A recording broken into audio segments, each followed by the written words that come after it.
because like I always tell people, our relationship it's a very sensitive one because I do have a lot of respect for you and I consider you family.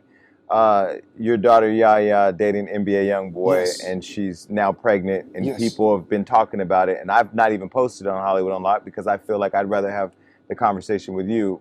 How did you feel about that? I just want the best for my daughter. Always want the best. If that makes her happy, then we're happy.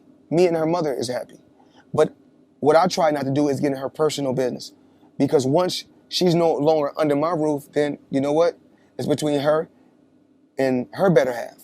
But when she was with NBA YoungBoy and he had said her bitch ass daddy, that really bothered me. And that her and her better half. But when she was with NBA YoungBoy and he had said her bitch ass daddy, that really bothered me. And that frustrated a lot of people. My thing is this: it has to do with your upbringing. You know, his upbringing, not hers. Anybody. It starts in the home first. It starts in the home first. So what I've always taught my daughter is this: always be respectful when you go into anyone's home. And whatever goes on in your home, don't talk about it to the world. And far as, because I look at NBA YoungBoy as a child, I can't get upset with a kid like that. You know, with this new generation, kids, the kids talk about, pills, and kids talk about syrup. So, I mean, it could have been one of those days for him. But at the end of the day, I only want the best for them. And I want to go to something else. You talked about the youngest daughter still living with you. This has been a rough year for you. Yes. You found out about the death of your 3 kids' mom, Josie Harris. You flew back. The first time I think I've seen you cry, the first time I think I've seen you really be vulnerable, and the first conversation we had about God, it was really, it was emotional even for me to sit there and watch it. And I just wanted to know, when you found out, how did you process it and how did you make it through? How did I make it through? Honestly, strong women. The strong women around me. What about that death hurt you? Because you said something to me. You said, still hurt. You said God gave me everything and took one of the biggest chess pieces off the board for me. I felt like, and I got to take my time when I just talk about this.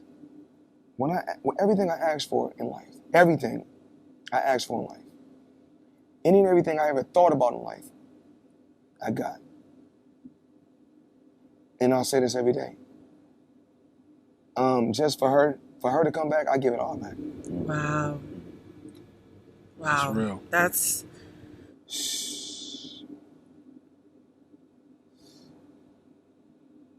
I replay this over and over and over in my head 1,000 times. And then one thing I always say: God don't make mistakes. Everything happens for a reason.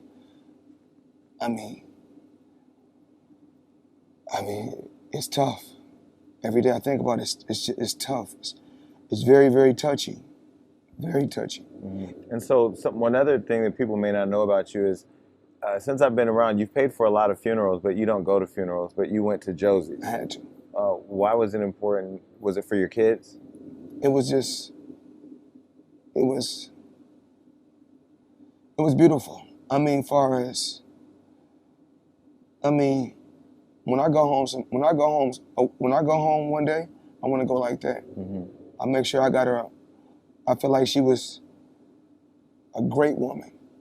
So I couldn't put her in the ground. I didn't want to throw dirt on her. A beautiful spirit, a beautiful person. We couldn't throw dirt on her. So I got her a mausoleum for her, and her birthday is 117. So the mausoleum that we got for her is 117. It's in the inside. We got the horse, we got the white horse. We got the white casket. My daughter picked it out. We got the horse and carriage. That's beautiful. And that is beautiful. And then when we went up the hill, we let the doves go. It was good. Did it test your faith? I'm just curious because you seem so. Your faith seems so instrumental in everything that you've done. Has this tested your faith, or have you had to have a talk with God? Like, why me? Because I know sometimes when stuff like this happens, you can't help but question why. I can't question. You can't question. So even through all this, your faith is still strong. I can't question. I can't see. That's amazing. Because at the end of the day, you get the mansion that you want. You travel where you want. You get the jet that you want. Right. You only get one life. Yeah. Your health is your wealth. So that's why I make sure I work out, I drink water, and I always give positive advice to my children and positive advice to the people that surround me. It's your legacy, yeah. Because at the end of the day, my children will carry my legacy on, and I want them to hold their heads up high. Don't judge your father for hearsay. Don't judge your father for what a bunch of jealous and non-important people had to say. Judge me for how I took care of home. Judge me for how I dedicated myself to give you guys a great life, the best life I can give them.